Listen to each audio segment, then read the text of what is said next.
I played here for 2 shows, and that was in 1988. Came here with Stu Hamm and Jonathan Mover. We did it was a trio show. We actually did a King Biscuit. The recording didn't turn out so cool, but it was a cool show. It was one of the shows where I got some really great advice from Bill, who, although he used to run around and check the ashtrays, check the exits, check the tickets, check everything.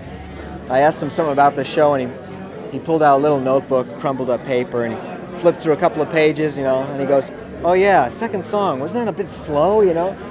Blew my mind because I didn't think he was really paying attention, But he gave us, the whole band, some great advice about how to walk out on stage and just sort of take in the presence that's available, and it's cool. Growing up, I was never here. I grew up on the East Coast, but I attended the Fillmore East quite a bit, and I have some good memories of Bill then. Of course, I didn't know him, but it seemed like every time I was going, I used to see this guy screaming his head off at people, throwing people out, getting people in, dealing with the cops and everybody else. People used to say, that's Bill Graham over there, But we used to sneak in anyway and see some cool shows.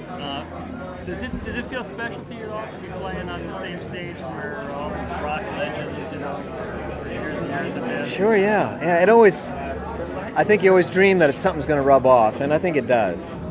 You walk on stage, if you feel kind of receptive to it, you do pick up a vibe. You think, at least for me, I think, wow, Jimi Hendrix walked up and down here, looked for some notes. If he can do it, I should be able to do it, so.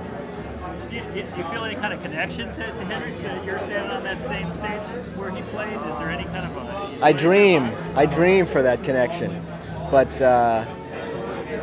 no, I kid myself though that maybe there is a connection, for a while, and then I wake up and it's a dream. How do you like playing in a hall this size? Well, this is great. There's like the clubs you play that I've done clubs that are small, like maybe 100 people tops.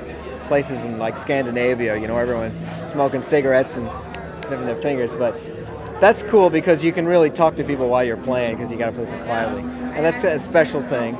But when you move up and you get up to about 3,000 seats, it's still pretty intimate, believe it or not. If the place is cool, and the Fillmore is pretty cool just because of the way it's laid out. The balconies aren't too far away. There's room for people to walk around on the floor. It's got a vibe that makes people at ease, So I do like it. I don't think I've done anything over about 120,000, people at one shot. And you really only see about 20 or 30,000 people. After that, it's just little specks out there, and you don't even know if you can hear them, Yeah.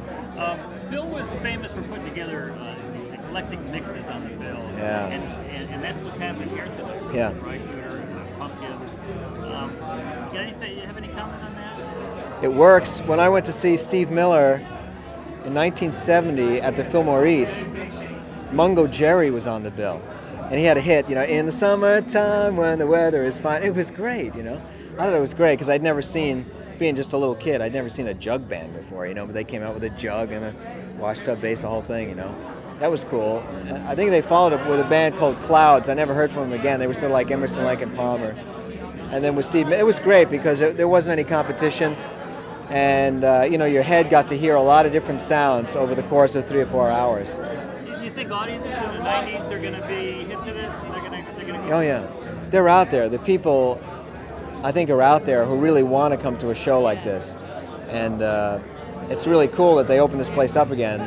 And they're going to kind of move with that eclectic mix. It'll just attract that audience, Yeah. Great. All right, that's good. Cool. Great, thanks.